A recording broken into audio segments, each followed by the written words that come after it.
Veitsbronn in der Nähe von Nürnberg. Herzlich willkommen zu den Mesnerinnen. Eine Spende für die Kirchenrenovierung, bitte. Sie spenden, um gleich ein ungewöhnliches Brautpaar zu erleben.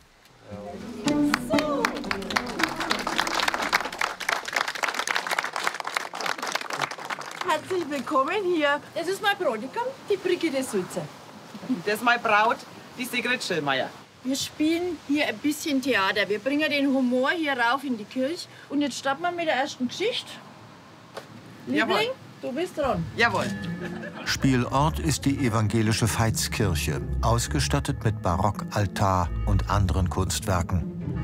Doch das Bauwerk aus dem Mittelalter ist ein Sanierungsfall. Hinter Braut und Bräutigam verbergen sich Sigrid Schillmeier und Brigitte Sulzer. Die ehrenamtlichen Mesnerinnen kennen die schadhaften Stellen. Das Problem ist hier, dass das Holz abgebrochen ist und das auf alle Fälle erneuert werden muss. Man sieht auch hier an der Wand, der Putz ist abgebröckelt und das muss neu verputzt werden und auch eine neue Farbe drauf.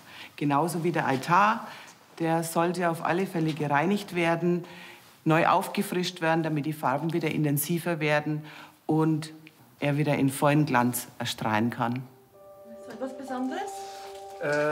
Ja, wir brauchen beide Gesang. Die anstehenden Sanierungsarbeiten beschäftigen auch Pfarrer Johannes Meisinger. Die Haustechnik, die Steuerung von Licht- und Lautsprecheranlage, das alles soll erneuert werden. Genauso wie die Fußbodenheizung. Im Moment steht es noch nicht komplett fest. Wir haben noch kein fertiges Konzept, weil peu à peu immer mehr jetzt dazugekommen ist. Im Moment wird die Statik überprüft. Wenn da natürlich noch was zu machen wäre, dann würde es noch deutlich teurer werden. Es geht schon in die Hunderttausende. Ich freue mich, wenn die Kirche dann wieder in einem noch schöneren Zustand ist, als sie sowieso schon ist. Sie ist ein kleines Schatzkästlein und genieße es, dass wir dann wieder hier auch gut Gottesdienst weiter feiern können. Auch Sigrid Schillmeier und Brigitte Sulzer wollen sich einbringen. In ihrer Freizeit spielen sie gerne Theater. Eigentlich war das alles so mehr so spontane Idee, dass wir gesagt haben, irgendwas könnten wir ja machen. Und dann ist uns spontan eingefallen, Mensch, da schreiben wir jetzt Geschichten und die lesen wir vor und überlegen uns auch für jede Geschichte ein bisschen was. Man erlebt ja hier auch einiges bei den Hochzeiten. Und das Publikum hat schon mal ein Déjà-vu, etwa beim Silberhochzeitspaar Josef und Maria. Aber ich brauche etwa ja was Neues zum Anziehen. Ich hab gemeint, ich nehme einen Hosenanzug. Was? Ein Hosenanzug? Ja, warum nur das? Du hast doch so schöne Bahnen.